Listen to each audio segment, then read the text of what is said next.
Nazareno Tomagoso.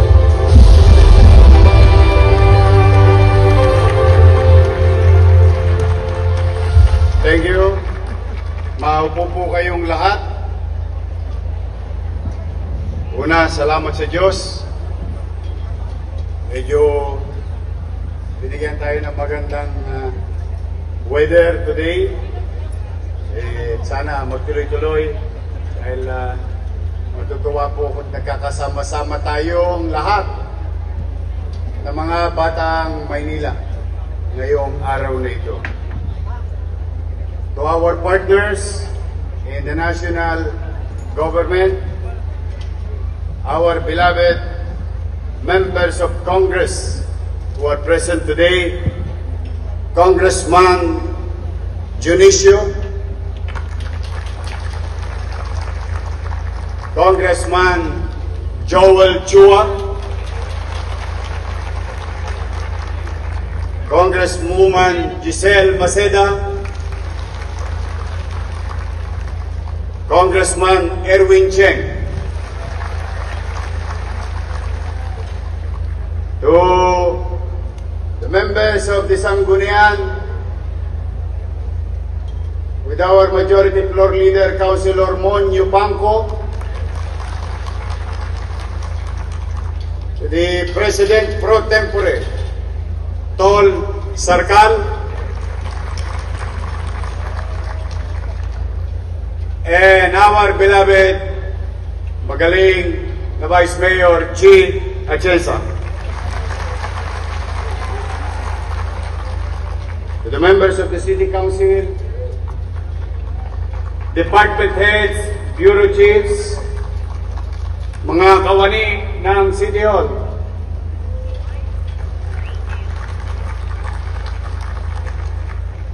to our barangay officials, mga kinatawan ng iba't ibang organisasyon, mga panauhing naririto sa Quirino Grandstand, especially yung aking ex-girlfriend na ngayon asawa ko na, Daini Dumagoso. Sa mga nanonood ngayon sa social media, at lalong-lalo na sa mga paborito ko, mga minamahal kong lolo't lola ng lungsod ng Maynila, I love you. At mga nanay at tata, ayun, may mga asim pa. Huwag kayo magpapaulan. Sa mga minamahal kong nanay, tatay at mga batang Maynila, again, salamat sa Diyos sa magandang panahon na ibinigay sa atin. Bago ko po ilahad ang kasalukuyang kalalagayan ng Kapitolyo ng Bansa, saglit muna natin balikan ang kalagayan ng ating dinatnan. We inherited 14.6 billion pesos of unpaid prior years obligation from the previous administration. Ulitin ko po, 14.6. Hindi katulad ng nasabi ko nung una na 10.2 billion PYO or commercial obligation ang iniwan sa atin. Sapagkat nung una ay wala naman pong dokumentong isinumite sa Transition Committee. But as we progress with time under our watch, unti-unti na nagdatingan ang mga singilin. Kaya umabot po sa 14.6 billion PYO, prior years obligation or commercial obligation. Namana natin ang mala Smoky Mountain na mga basura kaliwat kanan sa Avenida, Boulevard, Highway, pati tapat ng bahay natin. Ito'y hindi kwento, kundi naranasan ng Manileño. Nakita, napanood sa telebisyon. Mga basurang hindi nahakot dahil hindi nabayaran ang garbage contractor. Hindi na binayaran, pinalitan pa. At yung pinalit na dalawa, hindi rin binayaran. Ang napaunang utang sa Lionel ay 800 million pesos. Pinalitan ng bago according sa kanilang pinili na dalawang kumpanyang Pileco at Metro Waste Management na nagkautang din ang lungsod na 250 million pesos. Naman na rin natin sa City Hall ang walang kapararakan at pakundangang paggasta sa mga JO. Shout out sa nakarirelate. Humigit kumulang 200 to 447 million pesos kada buwan. Ulitin ko po, hindi po taon, kada buwan na gastos. Sa job order pa lang yan. Sa unang linggo pa lamang po at si Vice Mayor isinama ko sa meeting dahil kaliwat kanan ang datingan nila Judith. Shout out sa nakarelate kay Judith. Kaliwat kanang dumarating ang due dates ng Meralco, Maynilad, Manila Water, at iba pa bang mga provider ng utilities. In fact, may isa tayong health center, pinutulan agad. Sabi ko sa Meralco, bakit yun naman pinutulan? Ilang araw pa lang ako nakakaupo.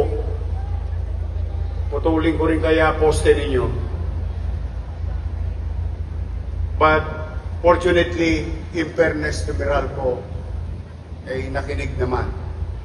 At muling pinower up yung nasabing health center.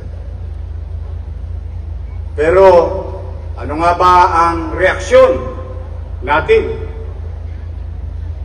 Naganap ba ako ng dahilan? Hindi. Hindi natin ginawang dahilan ang mga ito upang tayo petiks or patumpik-tumpik. Kaya naman agad natin nilalatag ang tatlong bagay o gabay sa ating pamamahala. Set clear policy directions. Strengthen the bureaucracy in City Hall. Lead by example. People do not follow promises alone. They follow example. And in Manila, we choose to lead by example every single day. Ang unang hakbang na ating ginawa, ibinalik natin ang masinop na pamamahala. Hindi pwede puro salita lamang. Kailangan may sistema. Kailangan regular ang monitoring ng bawat sektor.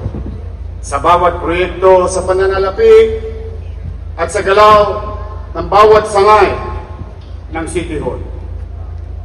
Kailangan laging malinaw ang direksyon. Kailangan ang bawat opisyal ng City Hall ay may iisang pagkakaunawa sa datos, sa sitwasyon, at sa tamang pagtugon upang makagawa ng angkop na solusyon. Kaya naman, July 2025 hanggang June 2026, nakapagsagawa na po tayo ng mahalagang mga pagpupulong, pagmi-meeting, 43 weekly directional meetings bawat Lunes. Ito ay management committee meetings para isang tono, para isang antena, at sabay-sabay na kumikilos sa isang kumpas. Palakpakan po natin ang mga masisipag na department head and bureau chiefs. May monthly finance cluster meetings din po tayo upang ang mga namumuno sa City Hall ay laging may timely, accurate, and visibility sa ating fiscal position.